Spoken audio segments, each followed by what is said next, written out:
Welcome to the DraftKings Daily Trot. I'm Jason Gilbo, JGilbo11. With me is Russell Clay at Russell J. Clay.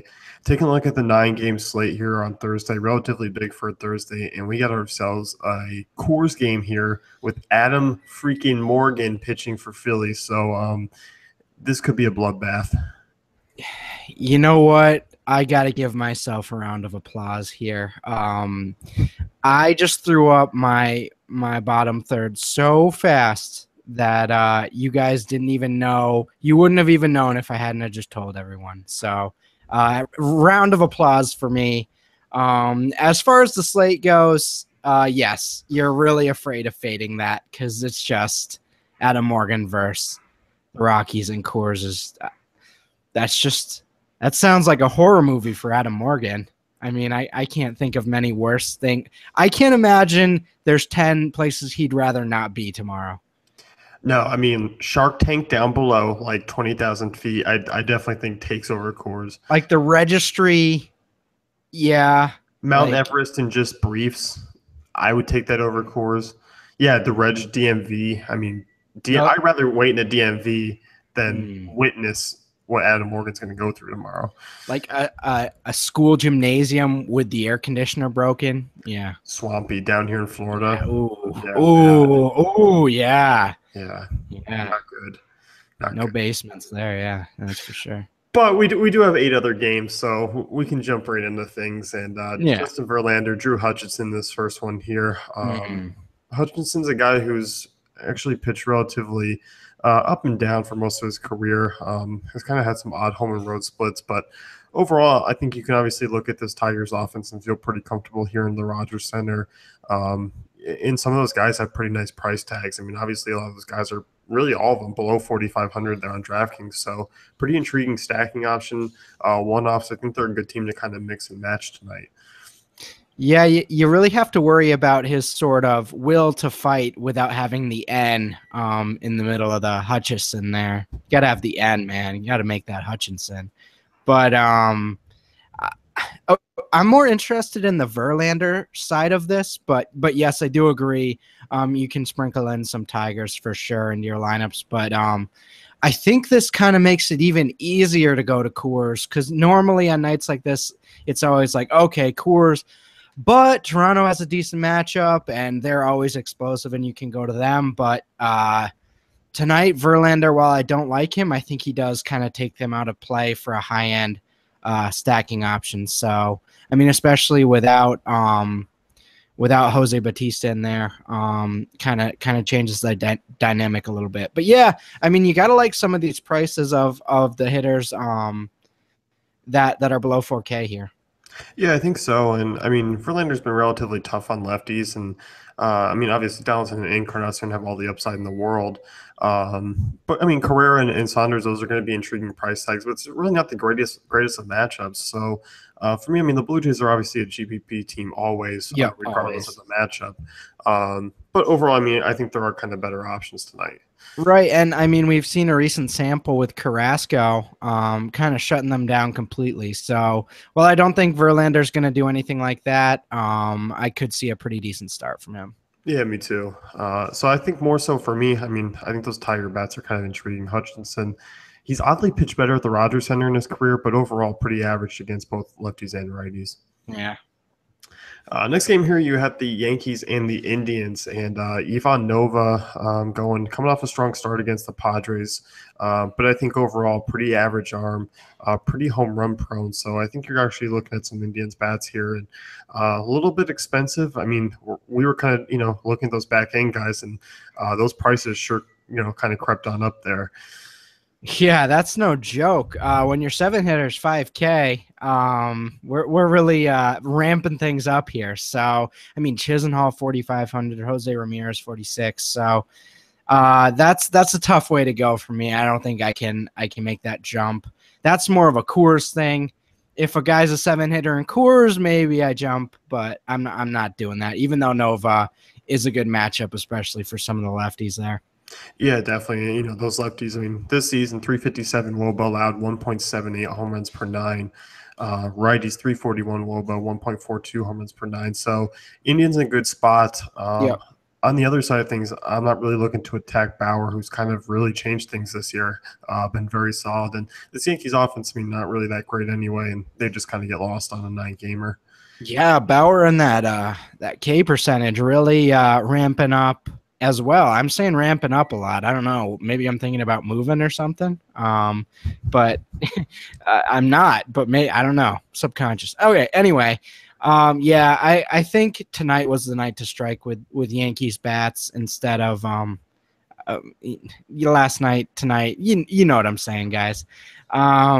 But I don't think today is the day to strike against Bauer here. I think you just avoid this Yankees lineup tonight.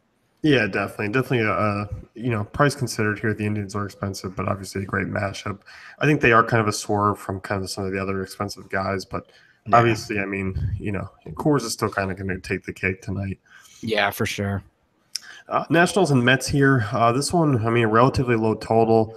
I'm not really in love with a lot of these prices, and I think this game for me offensively, just kind of crossing a big X through it. I know Bartolo, you're a decent righty. Obviously, he gets the job done from time to time, but I don't see myself paying 4.7 for a Harper, 5K for a Murphy. I kind of want to spend elsewhere. Yeah, you throw that into Coors instead of investing in Harper Murphy, I think. But yeah, I'm kind of excited to see Giolito again. So, and maybe that's just me being biased, but at the same time, he was really good in that first start. So 8,100, pretty decent value. I'll be going at him rather than sort of using Mets, I think, on this slate. Yeah, definitely. I mean, you look at that game and, it's obviously shortened. So, I mean, they didn't really have a good sample size as far as what to take off of them. You don't know what you're going to get through them for that second time through the order, which is kind of benefits both ways there.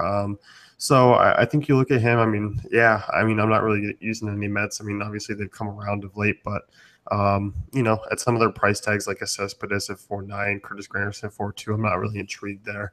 Right. Twins and Rangers here. This one has some potential for some big runs, and I think on both sides. Obviously, you look at Tyler Duffy, pretty average right-hander. Chichi Gonzalez, another average right-hander. In Texas, I think you can look at this game and kind of look here as far as, GPP swerves and even some cash game guys. Yeah, I think this is where you make your landing spot if you're going to swerve in tournaments, especially on that the lefties in the Rangers lineup. I think that's the place I would be moving. Obviously, Shin-Soo Choo has been doing really well. I actually do. If he is in the lineup, I think he's worth that price, and Mazar as well. I mean, even a fielder against Duffy, I feel pretty comfortable throwing him in against weaker arms at this stage. So that's what I'm looking at there. I really do like that lineup quite a bit. Yeah, I do too. I think there's generally, I mean, a 1 through 6, you got a lot of run support that could definitely flow out. And Beltre, Fielder, kind of those two veteran guys that, come cheaper than the young guys up in that lineup. And we've been used to that this season. Yeah. Twins on that side, I mean, I kind of like some of those lefties. I mean, Max Kepler, I mean, 4,400. Obviously, the price is on the rise with his production. Kenneth Vargas, I mean, 3,500. I think he's an interesting GPP play, and obviously Robbie Grossman. So, for me, I'm kind of more intrigued with the 5, 6, 7 hitters there, just because the prices are a bit lower. But obviously, I don't hate a Dozier, Miguel Sano, Joe Mauer. I don't like those guys either. Yeah, I would throw the 3, 4 in there, but I agree with you in terms of value and realistically how you're going to build a lineup. The 5 through 7 there is a nice place to target. Yeah, definitely. So I think this game could be a nice swerve. But obviously, I mean, we're kind of just building up to yeah. So you got the Braves and Cubs here next, and Jason Hamill versus Lucas Harrell. Not really looking to pick on Hamill here. Obviously, yeah, his 74 price tag, I think he's actually a good piece, even though he hasn't really pitched that well of late, to kind of get Coors bats in at that price, because I do think a win's pretty obvious. So with that being said, I mean, obviously the Cubs are always in play, but, Bryant and Rizzo are at Coors prices. It's just going to be a matter of, do you want to swerve or not? Right. And I will say, bittersweet to see Freddie Freeman at 5K. He's been doing great, but at the same time, you don't get that discount that you were enjoying a month ago or so. So that sucks. But at the same time, yeah, again, I think we're just sort of playing off in tournaments, whether you're going to go Coors or not. And if you aren't, hey, Rizzo, Bryant, Zobrist, that's a great high-end stack for sure. Yeah, definitely. I mean, we've obviously seen Bryant on the upside. I mean, we know what these guys can do. The multi-home run potential is there for guys outside of Zobrist. Mm-hmm. And I like Wilson Contreras. I mean, 4,300 hitting cleanup. I mean, he just continues to get it done. And those back end guys that we usually talk about aren't really that expensive anymore. So overall, it's a pretty expensive slate. Yeah. And our buddy Bays, we've been using him, or I know I have been quite a bit. And 4,400 for looking like the seventh spot in the lineup. Pretty tough to pay that price, I think. Yeah, definitely. So, I mean, overall, those back end guys aren't quite the same values as they were. I mean, still in play, but obviously, I mean, you were kind of hoping they'd be still below 4K like they have been. Right. A's and Astros, this next one here, Rich Hill versus Doug Fister. And Hill came back, looked pretty solid. I mean, obviously a high strikeout rate. And, I mean, he's, solid against righties, holding him to a 277 WOBA, a 31% strikeout rate against right-handers this year. And that's something that this Astros team does a lot. So ding, ding. Yeah, I mean, you got to like Hill here in this situation. I mean, obviously a 4.2 Springer price tag still intrigues me because usually, I mean, we see him against lefty. He's 4.7, 4.8, 4.9. Yeah, again, I think you still like the ISO for the Astros against lefties, but you're definitely worried about that strikeout rate, that K percentage, and obviously what Rich Hill is doing against righties. So, yeah, I think he's a cash game potential arm. Obviously, it's going to be tough to fit him in, but if you can, definitely a guy I'm looking at for high-end guy. Yeah, definitely. So, I mean, really, Houston bats, I mean, not particularly thrilled with, but obviously there is some general upside against lefties there. Right. A side of things, Fister could be a guy that you could take a look at here to kind of pick on. I mean, against lefties, 393 WOBA, 2.31 home runs per nine. I don't mind a Josh Reddick at 4,000. That's not a bad option. Stephen Vogt as well, 3.8. I'm not really looking at the righties. He's been fairly tough on righties. So I think Reddick and Vogt are decent options. Crisp is a little expensive for me at 5K. Yeah, I'm with you there. This whole lineup, I mean, geez. You don't like paying up that much for teams that are projected for around 3.5 runs. You know what I mean? Even if you really do like them, that Vegas total kind of gives you a little squeamish feeling. So I probably won't be going at them too hard, but I don't mind a Josh Reddick at 4K. I will say that. Yeah, it's definitely one to kind of just be picky with. Right. Mariners and Royals here, Danny Duffy versus James Paxton. This one kind of an interesting game because I think this one could kind of go either way. I think it could be relatively, could be average scoring, could be, I mean, relatively low too. I mean, I could see that possibility because sometimes these offenses, seems like lately, I mean, the Mariners have kind of been slipping a little bit. So I think Danny Duffy's getting the handle on sort of starting now as well. He's done really well in his last 2 starts. Obviously, he had some real bumps in the road for a little while there, but I think he's kind of picking it up here and cooling off. Yeah, I mean, definitely. I mean, you look at Duffy. I mean, the home run potential for right-handers is still there, 1.66 home runs per nine. Obviously, Kauffman is a pretty friendly park for pitchers, but obviously, I mean, Nelson Cruz. I mean, against lefties, it's just always become such an easy, automatic kind of talking point. You kind of always know when a lefty's going that Cruz is going to be a guy who's talked about. So once again, he's kind of your top Seattle target. Yeah. Yep, I'm with you. 4,700. Give it to me. I'm in. Obviously, you love the splits against lefties for him. But beyond that, I mean, I think I'm just avoiding this lineup other than him.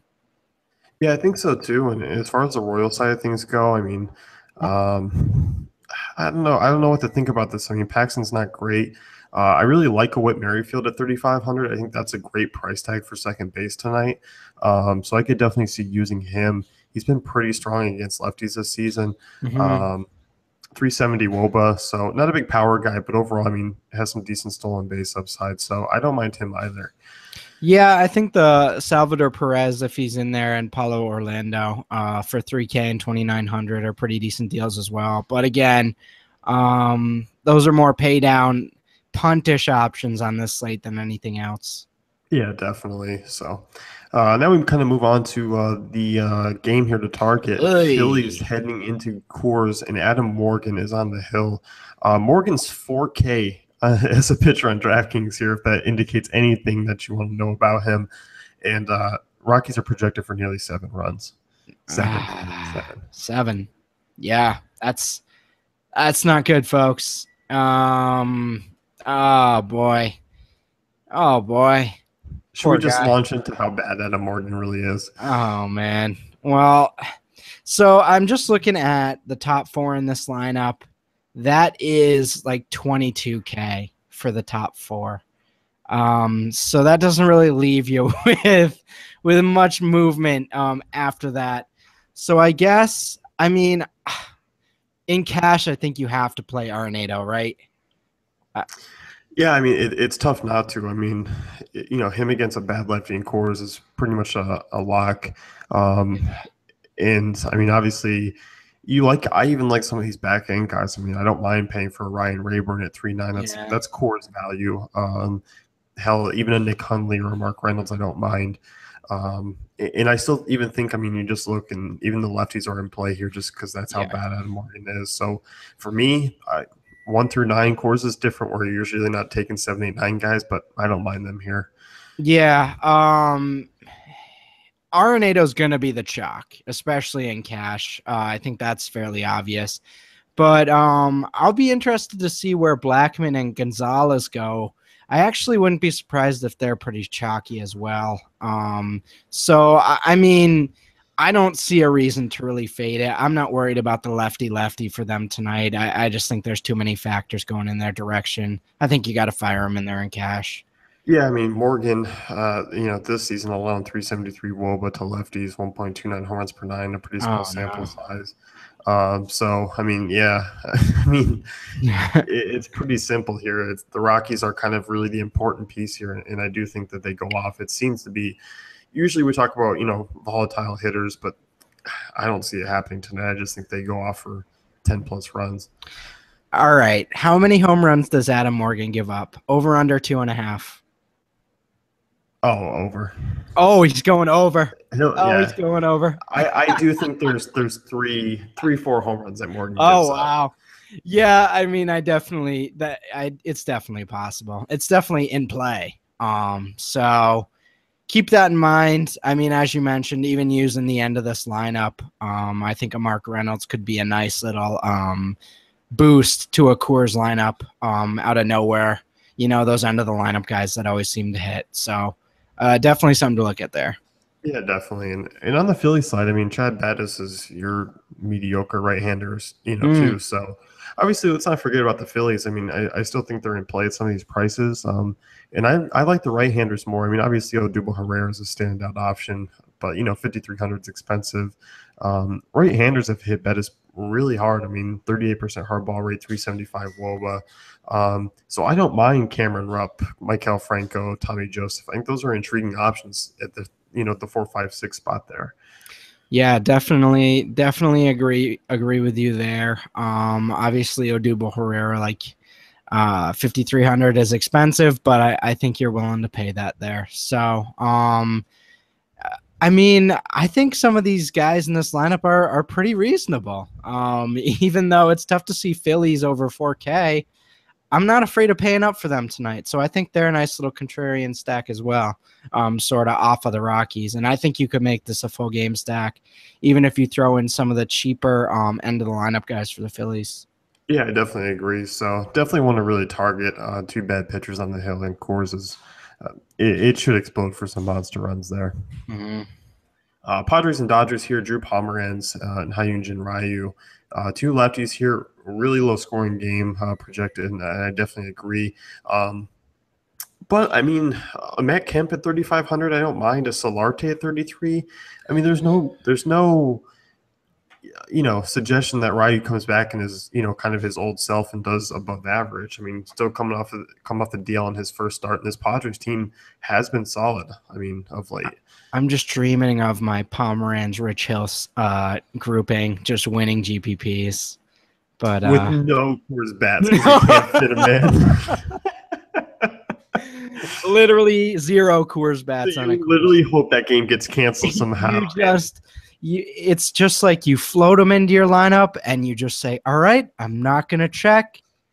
Hopefully I get an email in the morning saying I won. If it's $1, then I won. You know, that's how you play that. So, no, but yeah, back to this again. Yeah, I think it's reasonable to sort of jump at maybe some of these Padres bats in a contrarian type of way. I mean, Solarte and Kemp, really cheap there. I think those decent guys to take shots with.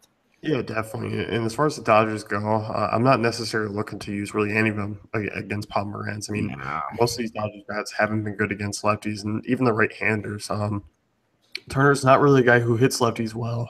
Puig really hasn't been himself. Kendrick's been up and down. Trace Thompson kind of come back down to earth. So for me, I think Pomeranz is a great target tonight and kind of takes this Dodgers offense out of play. This is a pro Pomeranz podcast, a PPP, for sure. A PPP, if you will. So yeah, we're definitely in favor of this matchup. I think he's gonna run through these lefties pretty well. Yeah, definitely. So that's going to wrap things up here with the DK Daily Trot. Be sure to check out dailyfantasycafe.com for all the great tools and content.